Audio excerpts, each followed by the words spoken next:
everyone, when you figure out that it's just hard work, and work makes you, it's just hard work that makes you better. It's not, you're not gonna get taught some magic move and be great. Most people quit. And for me, it was like one of those things, like, wait, you mean, if I keep working at this, I can get better than that guy over there, and that guy, like I can pass them? Oh, cool, like, I gotta learn more. So I was in there, they thought I lived there. The Ten Commandments of Wealth went live on Easter Sunday. Join thousands of other people that made a commitment to a brighter future, to more prosperity, to brighter ways and better days. If you want to see the rest of this interview with this champion and many others, do yourself a favor. Click that link.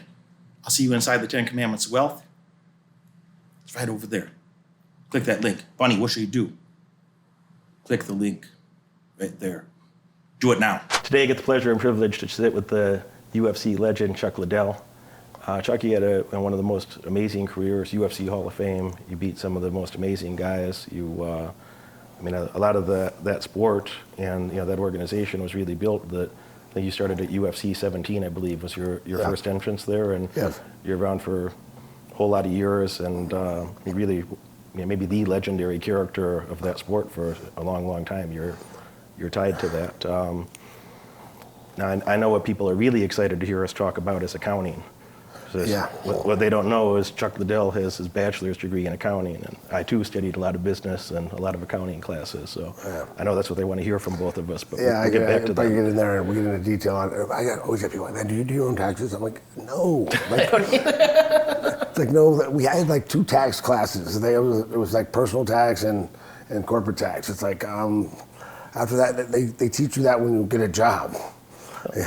I took maybe 8 or 9 accounting classes, and some of them are kind of tied to finance, so they kind of count as both. But I would have taken more than 15 finance or accounting classes, and that helped my life a lot. But I really hated the topic. I didn't want to be an accountant, but you're not respected in business if you don't know accounting. You have to be able to read financial statements. Right. You have to understand what the hell's going on in an organization, and if you can't keep track of the numbers, it's hard to have the optimal numbers. Yeah, I mean, I liked it. I didn't dislike it. I just didn't didn't really want to do it as a job. Yeah. It was pretty funny actually. I remember doing my 400 level courses, and you get in there, and it was really hard after I said, you know what, I'm just here finishing up school. No, I just want to do this to finish up school because I'm going to fight for a living, and I just want to I started it, so I want to finish. So that's the only reason I'm here.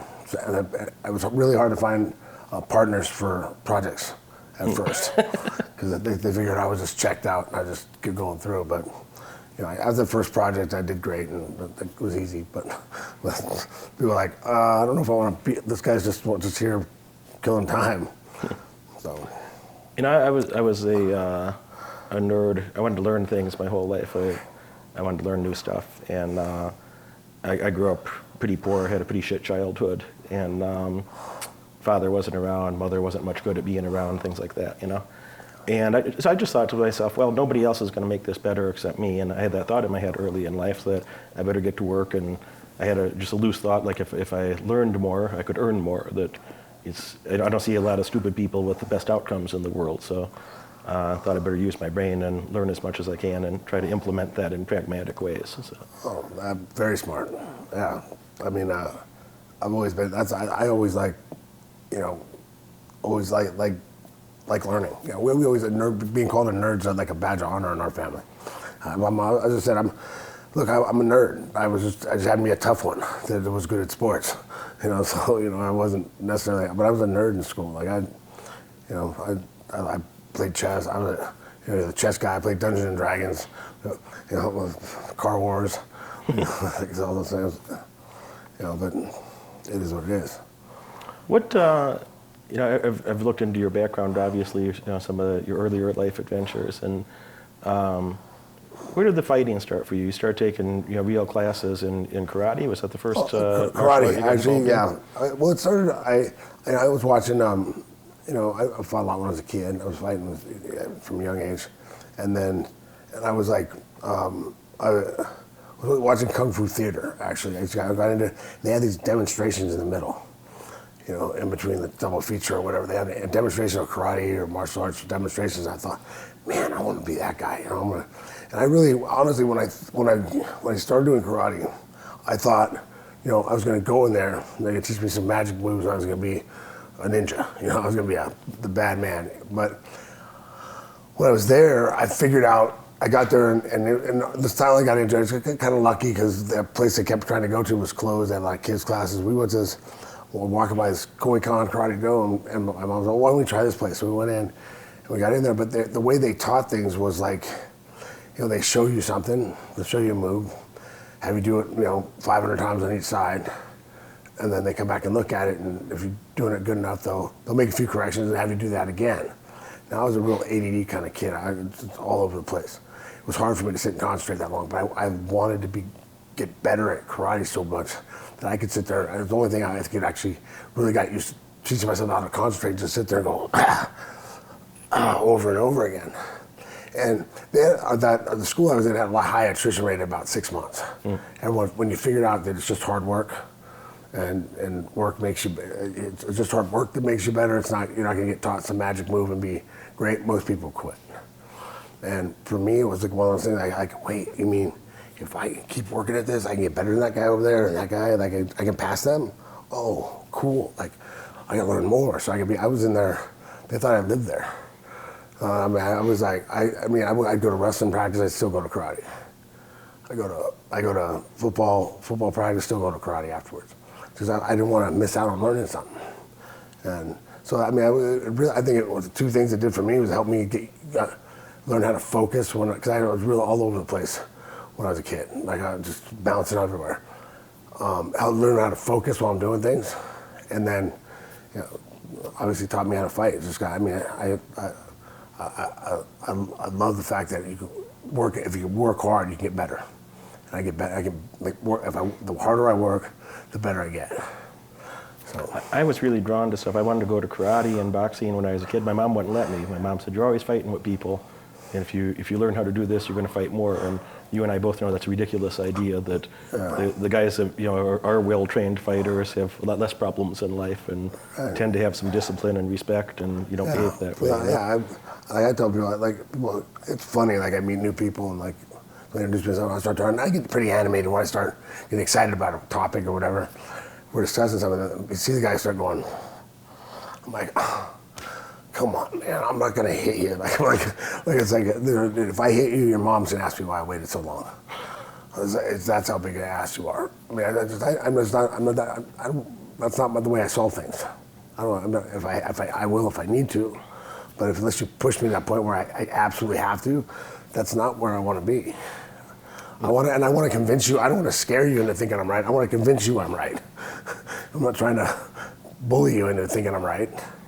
I wasn't trying to be a tough guy with anybody. My father went to prison when I was a kid, and he was in the headlines in the newspaper, a small community, and he's in the newspaper day after day after day for months, And so, kids come to school, they don't say the nicest things to you, The kids come to school and say, oh, my dad said your dad, blah, blah, blah. And sometimes they'd be, try to bully me or be, physical with me. And I just wasn't having that. And I didn't have good verbal communication skills to deal with some of those things at the time. And I was a 7-year-old kid from, a small community in Illinois. So,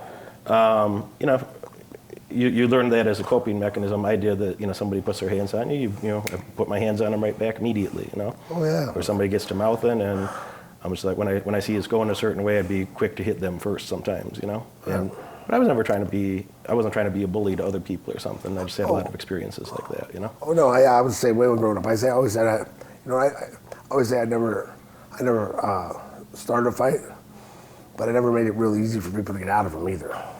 And if you start, I didn't like people bullying people either. I love fighting, and I find someone messing with someone, I come, hey man, he don't want to fight you, but I will. And I go, oh wait, oh no, I got no problem with you. Oh yeah, you kind of do now. What? Now that it's a fight, you don't want to fight? You just want to beat up somebody? You want to be mean? But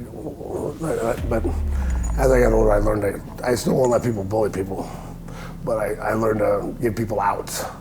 An easy way to get out of, I don't punk them. Just gonna get in. Hey, you're not gonna do that. It's okay. Have a nice day. Yeah. Yeah, you're known to be a nice guy. Oh. Well, honestly, the funny thing is, the problem with people a lot of times is you know, it goes. It's like goes on. If you're nice, they assume that you're weak. You know, like I remember, I got this scar right here across my knuckle from. I was gonna do a karate tournament in Greece. Had a sponsor that paid for it, so my trip. I was excited. I was 22. I just got done working at the bar. Went to Taco Bell. My great diet back then. Went to Taco Bell after the bar, and I'm in line and I'm gonna go order food. And these guys are sitting there. They're like, I can hear them chirping about me. I had an Army surplus jacket on. I just got on my motorcycle, and I had mohawk. Right? And they're over there and talking about this bomb and talking trash over there at the table for them. Normally, I would have turned around and said, "What'd you say? What was that?" And it would have ended right there. But I'm like, you know what? I can't get in a fight. I'm thinking, I can't get in a fight. I'm leaving for Greece in a couple of days. I just gotta be cool. Just don't say anything. So I kept going. Ate one of my food, sat down. They keep chirping more. I'm like, okay, I'm just gonna go. So I get up and go to leave. And they get up and they follow me out. Like, and then I get outside. I turn on my motorcycle, standing up. I go, hey, I'm like, guys, I don't want any problems, you guys. Sorry, too late. Throws a soda at me, hits me in the chest. I'm like, okay, bang, out. Buddies take off running. Stupid. And then I look down. I got my tendon 3/4 of the way through. So I went in and then I doctor, what can I fight? Can I leave and can I go fight this week? And he goes, look, you're lucky that I didn't cut all the way through. You would never close your hand right again. It's going to heal fine because it's still some there. I can get it to heal fine. But if you go over there and snap that, you're not going to close your hand right. And now that I've had this and I've had a couple of flexor tendons on a piece of glass, now I know that it would really suck. I got a wrist injury years ago. I got this wrist injury about 20 years ago. I got 20-something stitches on the outside. Yeah. And then it's about twice as bad as it looks. And a chunk of glass went in my arm about like that. And cut the tendons, ligaments. Yeah, well, that's what they said too. For the grip, these are the worst ones to lose. Took about 13 months for the nerves to grow back in this hand. My strength is equal in both hands, thankfully. Yeah. Thankfully, my strength is still there, equal in both hands. But little fine motor movements are a little tougher over here. Yeah. But it took about 13 months for those nerves to grow back from there to my fingertip. And this was a freak. This was like the lady at therapy is like, man, I've had people put their hands in a lawnmower and not catch both flexor tendons. I had a piece of glass. I dropped this thing. A piece of glass shot up, hit right here. It's a little thing. What I generally talk about with my audience, and I think what they really love to hear about, and the people that come to see me, people that become clients, they're not normal people. They're already good at something. They already learned how to learn. They're generally disciplined. They have at least one solid skill set in something, and they want to learn to be better at finance or business, either entrepreneurship or investing. And we have a history in these interviews, kind of a no bullshit communication, not the fluffy stuff that people talk about on the internet, but some of the tougher situations that you started off in life, before you're 5-time champion, have just record after record, and became the iconic man that you are. How does that start earlier on? What are some of those trials or tribulations earlier in life that build up to the peak of your career? I mean, just a desire to be great at something. I always wanted to be the best at what I did. I think it comes from my grandpa from growing up. It was always like, as long as you do the best at whatever you do, he's happy. Okay, you win, lose, doesn't matter, as long as you go out and do your best. But for me, I always wanted to be, I want to be the best at something. I was always like, oh man, that was the best. Oh, he's going to be the best this. And I never made it. Wrestling, I did great until, oh man, he started as a sophomore. He took second at CIF and then he's moving on to, we'll get it next year. He's going to be awesome. And then it kind of, choked at state. Should be lost a guy I'd already beaten and should have placed higher. And then go on and doing football, doing wrestling. Wrestling, I was okay. I was good. I was decent. I was about a 50-50 wrestler. Division I is different. I always thought it's kind of funny. It I was fighting. The guy was, I think, a Division III national champ, and everyone's talking about his wrestling skills for the fight. And I'm like, I mean, when I was a freshman in college, I wrestled. I was 9-12 for the year. One of those wins came against a returning national champ from Division III, and I beat him. I think I beat him 8-0. I mean, it wasn't like it's different. Division One is different than Division III. So, but in fighting, if they're national champ at something, they're promoting it like, oh, he's the best wrestler. And I'm like, he's a good wrestler. He's tough, but he's not that tough. But and I think it was one of those things like, and I kind of fell into fighting. Like I can't believe Buddy Bird cut off my interview, but you can see it in its entirety inside 10 Commandments of Wealth. So click that button and I'll see you inside.